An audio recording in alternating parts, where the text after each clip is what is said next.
नई दिल्ली। भारत ने स्वीकार किया कि चीनी पक्ष ने लद्दाख की गलवान घाटी में हिंसक आमना सामना में भारत के जवानों ने 43 चीनी सैनिकों को मार गिराया है और भारत के 20 सैनिक भी शहीद हो गए हैं और कुछ गंभीर रूप से घायल भी हैं। चीनी सैनिकों द्वारा एक तरफा परिवर्तन के प्रयास के परिणाम स्वरूप लद्दाख की गलवान घाटी में 15 जून की देर शाम और रात को हिंसक आमना सामना हुआ। पूर्वी लद्दाख में डी एस्केलेशन के दौरान यथास्थिति भारत की ओर से मंगलवार को कहा गया था कि अगर चीन की तरफ से उच्च स्तर पर समझौता का पालन किया जाता तो यह स्थिति को टाला जा सकता था। सरकारी सूत्रों ने बताया कि हिंसा में कम से कम 20 भारतीय सैनिक भी मारे गए हैं।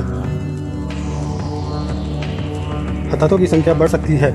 विदेश मंत्रालय के प्रवक्ता अनुराग श्रीवास्तव ने इससे पहले दिन में कहा कि दोनों पक्षों को हिंसक आमने सामने की दुर्घटना में हताहत हुए और चीन पक्ष ने गलवान घाटी में वास्तविक नियंत्रण रेखा LAC का सम्मान करने के लिए आम समिति का प्रस्थान किया था।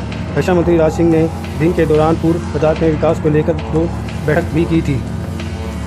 अब बहुत दुखद खबर निकल के आ रही है। भारत के 20 जवान शहीद हो गए हैं और भारत ने भी मुंह तोड़ जवाब देते हुए चीन के 43 जवानों को मार डाला है।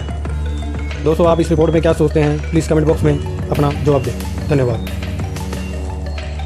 नई दिल्ली। भारत ने स्वीकार किया कि चीनी पक्ष ने लद्दाख की गलवान घाटी में हिंसक आमना सामना में भारत के जवानों ने 43 चीनी सैनिकों को मार गिराया है और भारत के 20 सैनिक भी शहीद हो गए हैं और कुछ गंभीर रूप से घायल भी हैं। चीनी सैनिकों द्वारा एक तरफा परिवर्तन के प्रयास के परिणाम स्वरूप लद्दाख की गलवान घाटी में 15 जून की देर शाम और रात को हिंसक आमना सामना हुआ। पूर्वी लद्दाख में डी एस्केलेशन के दौरान यथास्थिति भारत की ओर से मंगलवार को कहा गया था कि अगर चीन की तरफ से उच्च स्तर पर समझौता का पालन किया जाता तो यह स्थिति को टाला जा सकता था। सरकारी सूत्रों ने बताया कि हिंसा में कम से कम 20 भारतीय सैनिक भी मारे गए हैं।